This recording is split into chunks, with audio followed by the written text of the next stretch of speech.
Assalamualaikum warahmatullahi wabarakatuh. Perkenalkan, nama saya Arif Budiman. Saya mahasiswa semester 1 di kampus IAIN Sultan Amir Gorontalo, jurusan Ilmu Al-Quran dan Tafsir. Di sini saya akan membuat video resensi untuk memenuhi tugas bahasa Indonesia dosen pengampu Bapak Salman Alade, MPD.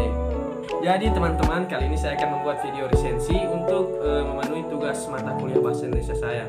Di sini saya akan meresensi sebuah novel yang judulnya Pulang, ditulis oleh Terelie, genrenya aksi, editor Diana Hayati, diterbitkan di PT Sabagrip Nusantara, Depok, Jawa Barat.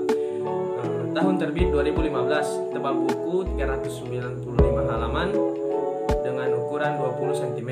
Harga buku berkisar sekitar 89.000.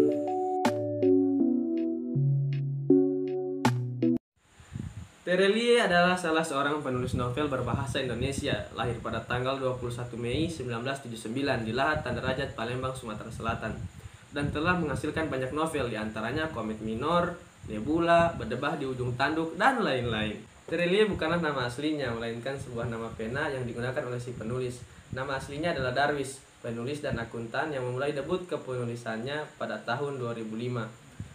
Melalui novel hafalan Sholat Delisa yang berhasil ditayangkan ke layar lebar, bahkan menjadi salah satu film yang paling diburu penonton dan berhasil menjet lebih dari 668.000 penonton. Beberapa tahun terakhir ini, Terelie menjadi salah satu sosok penulis yang tengah menjadi sorotan. Hal ini tentu saja karena keproduktivitasannya dalam menciptakan karya sastra yang luar biasa, baik itu novel maupun dalam bentuk series ataupun cerita bersambung. Sebagai seorang penulis yang sangat terkenal, sudah total lebih dari 50 buku yang ditulis olehnya dari tahun 2005. Salah satu novelnya yang akan saya bahas kali ini adalah novel yang berjudul Pulang.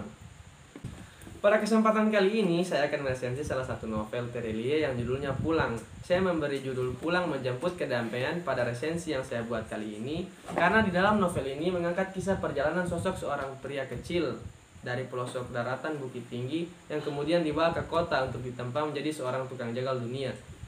Ketangguhan, keuletan, serta kesetiaannya telah mengantarkan dirinya pada puncak tertinggi kesuksesannya. Akan tetapi, setelah semua perjalanan yang ia lalui, ia menyadari kehampaan besar dalam hidupnya. Semua prestasi dan pencapaian dalam bidang shadow ekonomi rupanya tidak bisa memberikan ketenangan apapun dalam hidupnya. Saat itulah ia merasa kedamaian yang ia butuhkan. Dan kini ia telah menyadari makna pulang yang sesungguhnya, yakni pulang menjemput kedamaian.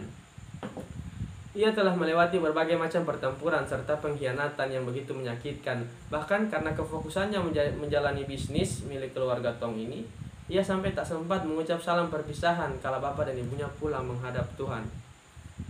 Satu hal yang dapat saya maknai dari kisah ini, hidup adalah sebuah pilihan. Bagaimana cara manusia mengisi kehidupannya.